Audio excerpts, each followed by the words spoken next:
കേരള കോൺഗ്രസ് എന്ന് പറയുന്ന പാർട്ടിയുടെ ജന്മം തന്നെ അവിഹിതമാണ്. അതാണ് അത് മനസ്സിലായി. ഇത് തെറ്റാണ്. കേരള കോൺഗ്രസ് ഇപ്പോൾ 9 എണ്ണം ഉണ്ട്. ഒരു ഒറ്റ പാർട്ടി ജനപക്ഷം ഞാൻ തന്നെ കൊണ്ടുനടക്കുക.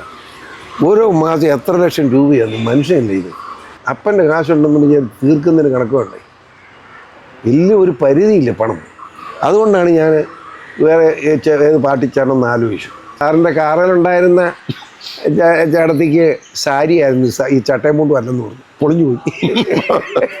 അതാ സത്യം. മാണിപക്ഷം എങ്ങനെ UDF ചേരുന്നുള്ളതിനെ ചർച്ചയായിട്ട് നടക്കുക. ഞാൻ എൻ്റെ അഭിപ്രായം പറഞ്ഞപ്പോൾ ഉമ്മൻചാണ്ടി മുഖ്യമന്ത്രി ഏറ്റു. അത് PCR പറഞ്ഞത് ഗവൺമെൻറ് അഭിപ്രായമല്ല, അത് ജോറിൻ്റെ അഭിപ്രായമാണ്. ഗവൺമെൻറ് അഭിപ്രായം ഇതാണെന്ന് പുള്ളി മാറ്റി പറഞ്ഞു. പിന്നെ ഞാൻ ജീവിപ്പാട്ടിരിക്കാവോ? അതെ. ഞാൻ അന്നേരം മുകളിൽ പോയിട്ട് രാജിക്കത്ത് എഴുതി ഉമ്മൻചാണ്ടി കൊടുത്തു വേണം സ്പീക്കർക്ക് മതി. നമസ്കാരം, കുഴപ്പമില്ല. സേഫ് ഗാർഡ് എൻ്റർടൈൻമെൻറ്റ്സ് ഈരാറ്റുപേട്ടയിലാണ്. കേരള രാഷ്ട്രീയത്തിൽ മുഖവുരകൾ ആവശ്യമില്ലാത്ത ഒരു വ്യക്തിത്വം. വിവാദങ്ങൾ കൊണ്ടും സജീവ രാഷ്ട്രീയ ഇടപെടലുകൾ കൊണ്ടും ശ്രദ്ധേയനായി മുന്നേറിക്കൊണ്ടിരിക്കുന്ന ശ്രീമാൻ PC ജോർജ്. ഒരു പുതിയ ജനറേഷന് അത്ര പിടുത്തം കാണത്തില്ല. അത് ഗൗരിയമ്മ ഒരു പ്രധാനമന്ത്രിയല്ലേ, മര്യാദയ്ക്ക് സംസാരിക്കണ്ടേ? ഒരു കാര്യമില്ല. എനിക്കെതിരായിട്ട് ഒരു കള്ളക്കേസ് നടക്കുക. ഒരു സ്ത്രീയുടെ കൊച്ചിന് തന്ന ഞാനാണെന്ന് ഈ കേസ്. ഞാൻ സ്ത്രീയെ കണ്ടിട്ട് പോലുമില്ല, മിണ്ടിയിട്ടും ഇല്ലാത്ത, എന്നിട്ടാണ് ഈ കേസ്. അങ്ങനെ കേസ് നടന്നുകൊണ്ടിരിക്കുമ്പം ഗൗരിയമ്മ പറഞ്ഞു, ആ സ്ത്രീയും ആ കൊച്ചും കൈ നിൽക്കുന്ന കൈവെള്ള കൊച്ചുമായിട്ട് ആ സ്ത്രീ എൻ്റെ അടുത്ത് വന്ന് കരഞ്ഞതാ, ഇവൻ ഉണ്ടാക്കിയതാണെന്ന് പറഞ്ഞതാന്ന്. എന്തൊരു തന്തയ്ക്ക് ഉറക്കാത്ത പറഞ്ഞതെന്ന് ആലോചിച്ച്.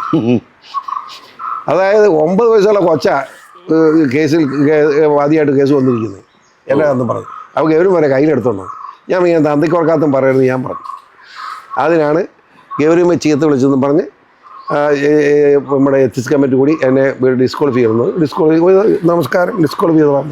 പിന്നീട് ആ സമയം ഒരുപക്ഷെ അതിന് ശേഷമൊക്കെ ഒരു ദീർഘകാലം PC ജോർജ് വിവാദം ഉണ്ടാക്കി വർത്താനം പറയും. പക്ഷേ PC ജോർജിനോടൊപ്പമായിരുന്നു ആ സമയത്ത് പൊതുമനസാക്ഷി ഭയങ്കരമായി സപ്പോർട്ട് ചെയ്തിരുന്നു. ജോർജ് പറയുന്നത് ശരിയാണ്, ഞാൻ കള്ളം പറയുന്നതല്ല. പെട്ടെന്ന് അതിലൊരു തകിടം മറിച്ചിൽ ഉണ്ടായിട്ടുണ്ട്. ഇപ്പോൾ ഒന്നുമില്ല, ഇപ്പോൾ ഒരു മറിച്ചിലും ഉണ്ടായിട്ടില്ല. ഞാൻ പറഞ്ഞത് ശരിയാന്ന് എല്ലാവർക്കും അറിയാം. ഇപ്പോഴും PC പറയുന്ന കാര്യങ്ങളോട് ശരിയാന്ന് എല്ലാവർക്കും അറിയാം. ഞങ്ങൾ അങ്ങനെ വിശ്വസിക്കുന്നുണ്ട് അല്ലേ? ഒരാൾ പോലും ഞാൻ പറഞ്ഞ ഞാൻ ഈ NDA ചേർന്ന് ഈ BJP ചേർന്നുകൊണ്ട് അഭിപ്രായ വ്യത്യാസം നമ്മുടെ ആളുകൾക്ക് എല്ലാവർക്കും ഉണ്ട്. തീർച്ചയായിട്ടും ഉണ്ട്, സ്വാഭാവികമായിട്ടുണ്ട്. അത് എനിക്കറിയാം. പക്ഷേ അതല്ലാതെ മറ്റു മാർഗമില്ല. ഒരു ഒറ്റ പാർട്ടി ജനപക്ഷം ഞാൻ തന്നെ കൊണ്ടുനടക്കുക. ഓരോ മാസം എത്ര ലക്ഷം രൂപയാണ് മനുഷ്യനല്ലേ ഇത്. അപ്പനുണ്ടാക്കുന്ന കാശ് ഇല്ലയെന്ന് ചോദിക്കുന്നത്. അതാ അപ്പം തന്ന കാശില്ല, അപ്പൻ്റെ കാശുണ്ടെന്ന് ഞാൻ തീർക്കുന്നതിന് കണക്ക് വേണ്ടേ. വലിയ ഒരു പരിധിയില്ല പണം. അതുകൊണ്ടാണ് ഞാൻ വേറെ ഏത് പാർട്ടി ചേരണമെന്ന് ആലോചിച്ചു. ഞാനിങ്ങനെ ആലോചിച്ച് എനിക്ക് കോൺഗ്രസ് ചേരാൻ പറ്റുകയില്ല. അല്ല, അതിനു മുമ്പ് കേരള കോൺഗ്രസ് സെക്കുലർ എന്നൊരു പാർട്ടിയും, അതായത് സെക്കുലർ ഉണ്ടായിട്ടല്ലേ പിന്നെ ജനപക്ഷമാക്കി. പിന്നെ ജനപക്ഷമായി മാറി. കേരള കോൺഗ്രസ് ജന്മം തന്നെ തെറ്റാണ്, എനിക്ക് കുറച്ച് ബോധ്യം. അതുകൊണ്ടാണ് ആദ്യകാലം പോലെ തന്നെ തെറ്റാന്ന് എനിക്ക് ബോധ്യമാവുന്നത്. അത് ഈ 2 എണ്ണത്തിലും ഉണ്ടായിരുന്നു, എമ്മിലും ഉണ്ടായിരുന്നു, ജോസഫിന്റെ പാർട്ടിയിലും. അതെ പറയാം. കേരള കോൺഗ്രസ് എന്ന് പറയുന്ന പാർട്ടിയുടെ ജന്മം തന്നെ അവിഹിതമാണ്. അതാണ്. അത് മനസ്സിലായി. ഇത് തെറ്റാണ്. കേരള കോൺഗ്രസ് ഇപ്പോൾ 9 എണ്ണം ഉണ്ട്. അത് ഇനിയും 10-15 ഒക്കെ മുടിഞ്ഞു പോകും, തീർന്നു പോകും. ഗണേശന് എല്ലാ സ്റ്റാൻഡാണ് LDF ഗവൺമെന്റിൽ. ഗണേശൻ പാവം, അവനെ ജീവിക്കട്ടെ. ശമ്പളം കിട്ടുന്നുണ്ടല്ലോ, ശമ്പളം കിട്ടുന്നുണ്ടല്ലോ KSRTC. അവൻ നിന്നോട്ടെ. ശമ്പളം KSRTC ശമ്പളമെങ്കിലും കിട്ടുന്നുണ്ടല്ലോ ഇപ്പോൾ ദൈവാനുഗ്രഹം കൊണ്ട്. ഞാൻ പറയാൻ സംഭവം കേരള കോൺഗ്രസിൻ്റെ ശങ്കർ ഗവൺമെൻറ് PT ചാക്കോ മന്ത്രിയാണ്. PT ചാക്കോ പ്രകടന ഒരു മന്ത്രി ഉണ്ടായിട്ടില്ല. ശങ്കറും PT ചാക്കോയുടെ KPCC മത്സരം ഉണ്ടായി മുഖ്യമന്ത്രി സ്ഥാനത്ത്. അന്നേരം മറ്റേ കേസ് വരുന്നു. അല്ല, ഒരു വോട്ടിന് ശങ്കർ ജയിച്ചു. ശങ്കർ മുഖ്യമന്ത്രിയായി. ഇന്നത്തെ പോലെ ഈ എതിരാളികളെ കൊല്ലുന്ന രാഷ്ട്രീയമല്ല അന്ന്. ശങ്കർ ഒരു വോട്ടിന് തോറ്റ ആളാണ് നമ്മുടെ PT ചാക്കോ. അതുകൊണ്ട് PT ചാക്കോയെ ആഭ്യന്തര റവന്യൂ വകുപ്പ് മന്ത്രിയാണ് വെച്ചു. അങ്ങനെയാണ് അന്നത്തെ അന്നേ മാന്യത മനസ്സിലായില്ലേ. അങ്ങനെ ഗവൺമെൻറ് മുന്നോട്ട് പോകുമ്പോൾ ചാക്കോ അതിപ്രഗത്ഭനായിരുന്നു. PT ചാക്കോ അത്ര ഭയങ്കരമാണ്. ചാക്കോ അന്ന് ഒരു PTക്ക് പോയൊരു കേസുണ്ടായി. അതാണ് അതിൻ്റെ ചരിത്രം ഞാൻ പറയുന്നില്ല, അത് എല്ലാവർക്കും അറിയല്ലോ, എല്ലാവർക്കും അറിയാം. നവവിഹിത ജനനമാണ് കേരള കോൺഗ്രസ് എന്ന് അതുകൊണ്ട് പറയുന്നത്. ചാക്കോ കേരള കോൺഗ്രസ് ഉണ്ടാക്കാൻ നടന്നവനല്ല. ചാക്കോ രാജിവെച്ചു മന്ത്രിസ്ഥാൻ ഈ കേസിൽ. ആ മന്ത്രിസ്ഥാൻ അന്നത്തെ ഇന്നത്താണ് ഇന്ന് ഒരുത്തമാ രാജിവെക്കൂ. ചാക്കോ അത് രാജിവെച്ചു അന്നേരെ ആരെ മന്ത്രിയാക്കും. അല്ല, അതിലൊരു കോൺസ്പിറസി ഉണ്ടെന്ന് പിന്നെയും പറയുന്നുണ്ട് വളരെ കാലം.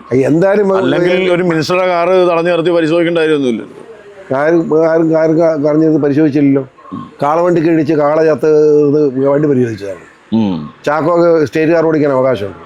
അല്ല, കാറ് പരിശോധിക്കേണ്ട കാര്യമില്ലല്ലോ. ആരും പരിശോധിച്ചില്ല. അതിനകത്ത് ആക്സിഡന്റിൽ കിട്ടിയതാണ്. അല്ല, നീ ഈ സംഘടന ഉണ്ടായി കഴിയുമ്പോൾ ഒരു കുറച്ചു നേരം വണ്ടി അവിടെ സ്റ്റക്കായില്ലേ, അപ്പം വണ്ടിയുടെ ഇപ്പുറത്ത് ആ സ്ത്രീ ഇരിപ്പുണ്ട്. അതെ. അപ്പം ചാക്കോ ഉടനെ കാറ് വളരെ മാന്യമായിട്ട് വിട്ടങ്ങ് പോയി. എന്നുവെച്ചാൽ ആ സ്ത്രീയെ വഴിക്ക് ഇവിടെ ഇറക്കി വിട്ടിട്ട് നേരെ പോലീസ് സ്റ്റേഷനിൽ കൊണ്ട് കാർ എന്നുവെച്ച് ഇവിടുന്ന് ചേടത്തിയെ ഇവിടെ കരിക്കുവഴക്കലുണ്ടല്ലോ, കരിക്കുവഴക്കലും പെട്ടെന്ന് നമ്മുടെ ഇവിടെ ചാക്കോടെ വീടുണ്ട്. ഇവിടെ ചാക്കോടെ വീട്ടിൽ നിന്ന് ചേടത്തി അവിടെ വരുത്തി. ഓക്കെ. അത് കഴിഞ്ഞാണ് പത്രക്കാരെ കണ്ടത്. പത്രക്കാരെല്ലാം വന്നപ്പം എൻ്റെ ഭാര്യയായിരുന്നു കാറിലുണ്ടായിരുന്നപ്പോൾ ചാക്കോ ഇങ്ങനെ ചേടത്തിയെ കാണിച്ചു. പിന്നെ പത്രക്കാരഞ്ഞു സാറിൻ്റെ കാറിലുണ്ടായിരുന്ന ചേടത്തിക്ക് സാരിയായിരുന്നു, ഈ ചട്ടയും മുണ്ടും അല്ലെന്ന് പറഞ്ഞു. പൊളിഞ്ഞു പോയി. അതാ സത്യം. എന്തുവാട്ടെ. അല്ല, അത് ശങ്കർ വർഷക്കാര് തടഞ്ഞു വൃത്തിയോടെ പറയുന്നു ഇല്ല, ഒന്നുമില്ല. ശങ്കർ എന്ന് ചെയ്യാനും വൃത്തികളൊന്നും അന്നത്തെ രാഷ്ട്രീയത്തിൽ ഇല്ലെന്ന് ഇപ്പോഴല്ലേ ആരും തന്തയ്ക്ക് പറക്കത്ര. ചാക്കോയ്ക്ക് പറഞ്ഞാൽ ആരെ മന്ത്രിയാക്കണം. അന്ന് നിയമസഭ റോമൻ കത്തോലിക്കാണ് ചാക്കോ. റോമൻ കത്തോലിക്കയിൽ ഏറ്റവും പ്രഗത്ഭൻ എന്ന് പറയുന്നത് ടി എ തൊമ്മനെ. തൊമ്മനും നിയമസഭയ്ക്ക് നിയമം സംബന്ധിച്ച് തർക്കം ഉണ്ടാകുമ്പം ഈശ്വരീയർ സഭയിലുണ്ട്. പ്രതിപക്ഷത്തിൽ ഈശ്വരീയരും ഭരണകക്ഷി തൊമ്മനെ പത്രങ്ങൾ അന്ന് വിളിച്ചത് തൊമ്മയ്യറിന് നിയമം. അത്രയും വലിയവനായ തൊമ്മനെ മന്ത്രിയാക്കി. അപ്പം കൊളംബിയറച്ചൻ ആണ് ദീപിക അടിച്ച് വിളിച്ചത്. ദീപികയിലെ 30 രൂപ ശമ്പളക്കാരനാണ് കെ എൻ ജോർജ്. അന്ന് അയാളൊരു MLA ആണെങ്കിലും ശമ്പളക്കാരനാണ്. അപ്പം അയാളെ മന്ത്രിയാക്കുന്ന ഈ ദീപികയ്ക്ക് ആഗ്രഹം. എന്തൊരു പൂക്കൃത്തിലാണ് അത്. ശങ്കർ പറഞ്ഞാൽ ശരിയല്ലെന്ന് തൊമ്മനെ മന്ത്രിയാക്കി. ദീപ എഡിറ്റോറിയൽ എഴുതി. വഴക്കായി വളവായി അങ്ങനെ ആയി 15 MLA-മാർ മാറി. അങ്ങനെ ശങ്കർ മനുഷ്യർ. ഇതാണ് കേരള കോൺഗ്രസിന്റെ ആരംഭം. അതാ പറഞ്ഞ അവിഹിത സന്തതിയാണ് കേരള കോൺഗ്രസ്. അന്ന് അങ്ങനെ വന്നിട്ട് കൊളംബറച്ചൻ്റെ വൈരാഗ്യം തീർത്തതാണ് ശങ്കറിനോടുള്ള. ഭയങ്കര വേളമായി ടി എ തൊമ്മനെതിരായിട്ട് ഇവിടുത്തെ ക്രിസ്ത്യാനിയിലാണ്. എൻ്റെ അപ്പനൊപ്പൊക്കെ ടി എ തൊമ്മനെതിരായിരുന്നു. തൊമ്മൻ്റെ വീട് തൊട്ടടുത്താ. എന്തൊരു മര്യാദയാണ് ക്രിസ്ത്യാനി കാണിച്ചത്. ശങ്കർ ഒരു ശരി ഇതിനെ മോശമാക്കിക്കൊണ്ട് ചെയ്ത് മര്യാദകടാ. എന്നിട്ട് 15 Kerala Congress K N George മന്ത്രിയായപ്പോൾ പ്രശ്നം തീർന്നു. ഞാൻ ചോദിക്കട്ടെ, കേരള കോൺഗ്രസ് ഉണ്ടായിട്ട് കേരളത്തിലെ ജനങ്ങൾക്ക് എന്ത് കിട്ടി പറ? കേരള കോൺഗ്രസ് ജനം ഞാൻ ഒത്തിരി നാളായി. അത് ഏറ്റവും നന്നായി പറയാൻ കഴിയുന്ന ഒരാൾ PC ജോർജ് എന്ന് വിളിക്കുന്ന നിയമസഭാ സാമാജികനും സഹയാത്രികനുമാണ്. ഞാൻ പറയട്ടെ, PC-യുടെ പൊളിറ്റിക്കൽ കരിയറിൽ ഏറ്റവും അധികം കാലം. അത് കേട്ടോളൂ. ഞാൻ ഒരിക്കലും MLA ആയിരുന്നവനല്ല. ജോസഫ് വന്ന് ബലമായിട്ട് ഇവിടെ നിർത്തിയത് കൊണ്ട് ഞാൻ MLA ആയത്. എനിക്ക് ആഗ്രഹമില്ലായിരുന്നു. അതായത് മാണിയും ജോസഫും കൂടെ സ്പ്ലിറ്റായപ്പോൾ ഇവിടെ ഒരു മനുഷ്യനില്ല ജോസഫിന്. PA വന്ന് ഇവരെ ഒന്ന് നിൽക്കാവോന്ന് ചോദിച്ചു. ആരും നിൽക്കാനില്ല, ഒരു സ്ഥാനാർത്ഥി വേണം.